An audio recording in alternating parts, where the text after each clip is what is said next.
Hi everyone, hope you're all doing well. Today we have a Card Factory Friday update. I had to be careful how I said that. Card Factory Friday update for you guys. It feels like Card Factory has been the most talked about UK stock in the last week, really.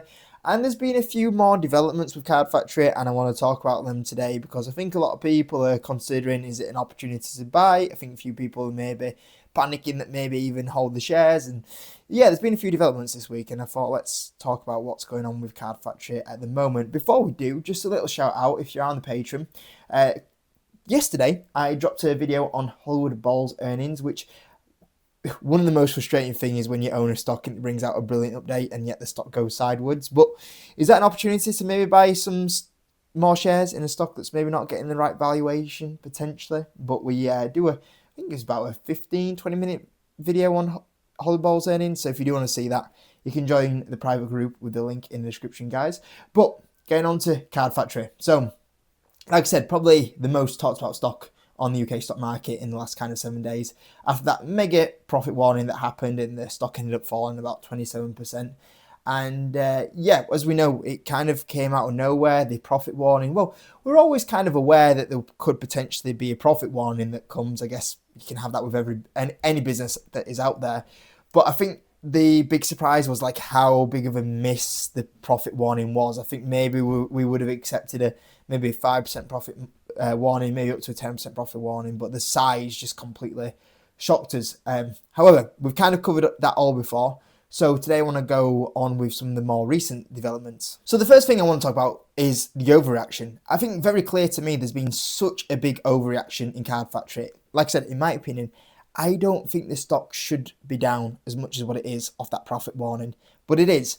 But the first thing I've been noticing is just the emotional reaction to this drop. Is that I don't know if it's just shareholders that are in the stock, but there's so many emotions about the drop. And, you know, we say this all the time, like it's part and parcel of being an investor. There's going to be times where you do go through a profit warning and you can't be emotional about it. Like the worst thing you can do and be a stock market investor is be emotional about it. You can't make any good decisions if you're emotional. You have to realize it's done.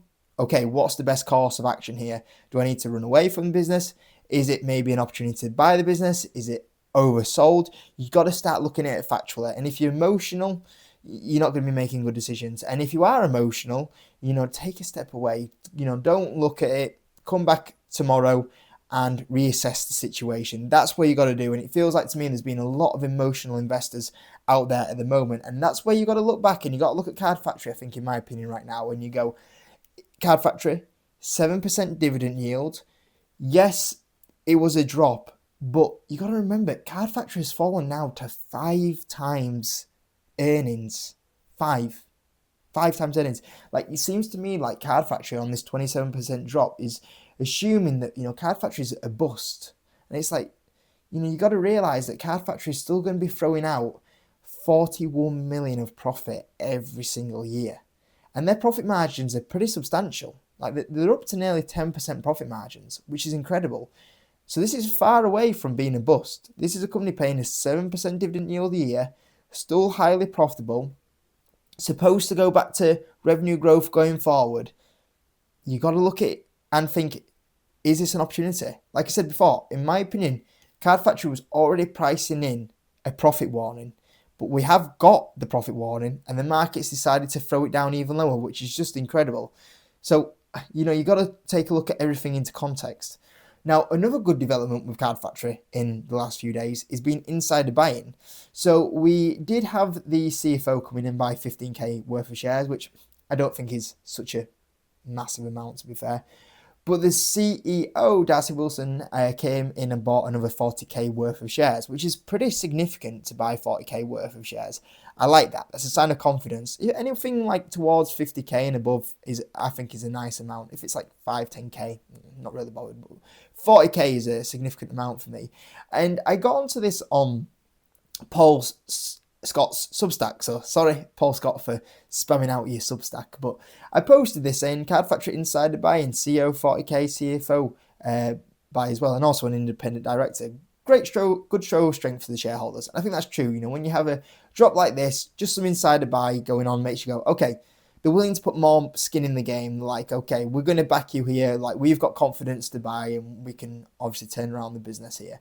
And just to kind of go back to the point of view, like, it feels like there's just so much negativity and such an overreaction, such an emotion around Card Factory. Like, the comment here, which was 15 likes, saying those are very small purchases in my opinion. And I couldn't disagree more. I think I put that down further down. I disagree here with that 50k buy. And the response was is that the CEO gets a salary of 491k, which is a pretty decent salary. But you got to remember, Darcy Wilson has gone in and bought 50k in December, 50k in July, 50k in December 24, and 100k in June. So over the last 18 months, the CEO has put in $250,000 into Card Factory, which is significant. You know, $250,000 and your salary is what, 491k? You know, that's over like half his salary into the company. And people want more. Like, what more do you want? You got to realize these are just, you know, like me and you. Can you tell me you've put half of your salary into one business, one stock? I don't think you would have done. I don't think you would have put half your salary into the stock market this year. So who are we to criticise that, oh, you've only put half your salary into the business in the last 18 months? No, it should be 75% of your salary. It should be 100% of your salary. Like, guys, where do we call the line? These are general people. Like, he's already put half his salary in there. The guy's got to live, you know? He's got to... there's no point being a CEO of a business and what? You want him to take a 20k salary and the rest of it has to go back into the business? You know, let's be realistic here. And I couldn't believe, like, for me, it was a positive this week because once again, there's more skin in the game, and yet people took that as a negative, and I just looked at that from such an emotional point of view. Like, that should be a positive here, which is amazing. So yeah, that was a shock to me. Is once again, like I talk about it seems to me there's just so many emotional investors in here, and you got to look from it from a. You know, you got to run the numbers, look at the dividend, look at where the valuation's dropped to now, and, you know, do you think this is a little bit of an opportunity here overall? The next thing I want to say is that when I look at the profit warning, like, this was a pretty big drop. Like, what was it, 15 to 22% drop in profitability? I was expecting maybe like 10%, but that was a pretty big drop in profitability forecast here. I've said this before, and I have probably more confident in saying this now, is that I believe, like, the management team basically went, we do not want to come back to the markets and deliver another profit warning. So we're going to put out worst case scenario here, that you know, we don't want to come back and say, oh, it got even worse during this time frame. Now, maybe not the most factual information I can provide you, but Card Factory. So I went on Tuesday morning at about 9:30 to Card Factory. I went in with the pram. Obviously, my little girl. I don't just randomly walk around with prams. Obviously, my little girl was in the pram, and I went into Card Factory. Oh my days, chaos. It was so busy. I literally walked in. By the way, this isn't it. I don't think this is just a photo for this segment here. But I went in. I literally got through the door, and I looked down the aisles, and it was just people after people down the aisles. And I went, there is no way I'm getting up and down this pram and buying the cards that I need to buy here. I'm calling it off. I'll come back another day. So I personally said to you guys, I think people might be really leaving the Christmas shopping to really last minute this year. All the uncertainty, all the budget, and then people eventually get into the Christmas spirit and go, oh, you know what, let's go that little bit over the top and let's actually go spend the money. And I feel like that's the case. And once again, that kind of proved to me like maybe we're just baking in worst case scenario here. And then I had to go back to Card Factory on Wednesday. So I went on Wednesday night. Went to a different store, probably an even bigger store than the one I went on Tuesday. And once again, so busy. Like, in and out of people. I didn't have a problem though, so it was so much easier. But in and out of people, and I got my stuff, and then I went to go line up in the queue, and there was 4 people on the checkout. And the queue went from the checkout to the back of the store. And there was probably about 15 people in this line. To be fair, it moved pretty quick. I'd say I was only in the queue like 3 or 4 minutes, so they were flying through on the checkout, to be fair. But yeah, I mean, the demand's there. People are still there spending the money in Card Factory. So I'm thinking that maybe people have just left it really last minute here to go get their the things that they're looking for. The last thing, this is a today development. So I don't know if you've seen it, but today we got the UK retail sales out, and this is what I was kind of waiting for. And I'm kind of happy that this is negative. At the same time, I shouldn't be happy it's negative. But I don't know if you saw, but the November retail sales came out today for the UK. Now, if you remember, October was awful, really bad. November, once again, a really poor month for UK sales. So if you look here, retail sales unexpectedly falls in Great Britain run up to Christmas.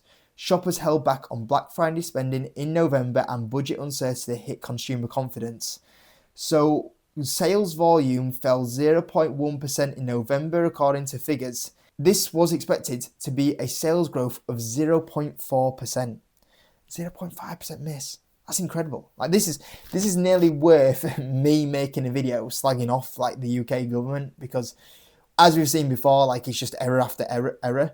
But this is obviously on the back of the government and the uncertainty that they created, and obviously the uncertainty around the budget being so late in the year. People would go, oh, people aren't going to stop shopping in Card Factory because the budget was put back so late. It happens. It's the trickle down effect.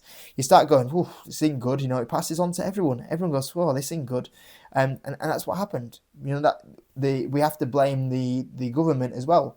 And the thing is, you look at Card Factory. They've been hit by these. This year is the big massive hit on the 3 times inflation minimum wage increases.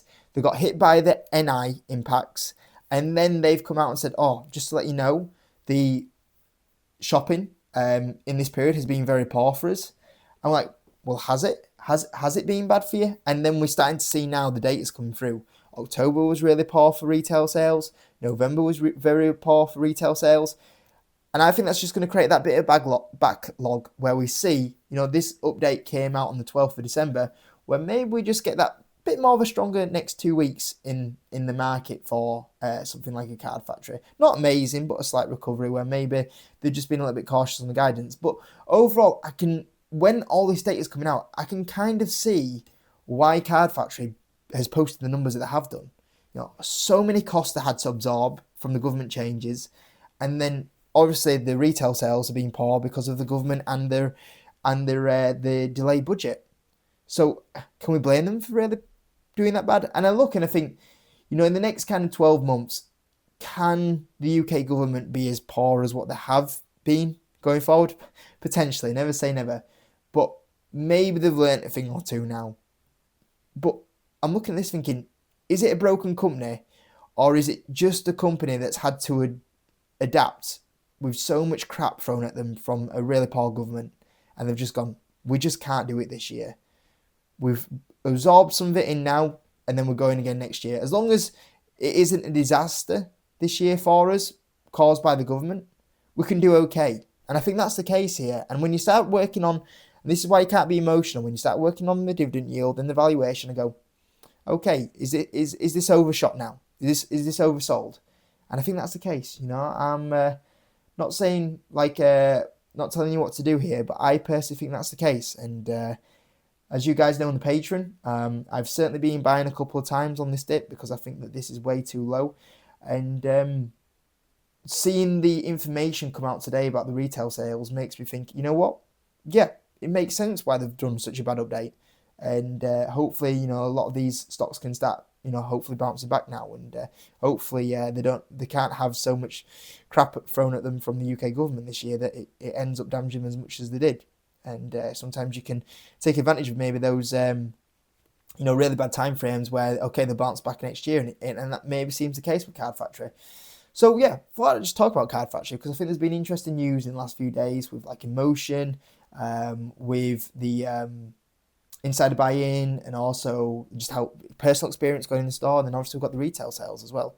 So, yeah, also what's been interesting as well is like the amount of people that had a pop at me on the Card Factory video last time. Like, I'm only down 9% on Card Factory, and I felt like it was like I was down 50% or something. Like, imagine the days when I have a stock that is down 50%. Like, it'll be incredible. But that also amazed me a little bit. So, And also, let's not forget that we get paid a lovely dividend here as well. So probably in the green actually on Card Factory if you do add dividends, but that also gave me a bit of a laugh as well when we were looking at it. But yeah, that's a bit of an update on Card Factory, guys. Hope you enjoyed it. I'm probably going to see you on Sunday, and Sunday will be my last video before Christmas. And then, unless anything crazy happens in the stock market, then I might do an emergency video. But if there isn't anything too crazy, then I probably won't see you until 2026. So I'll probably see you on Sunday for my last video of the year. Apart from that, have a great weekend, guys. See you in a bit.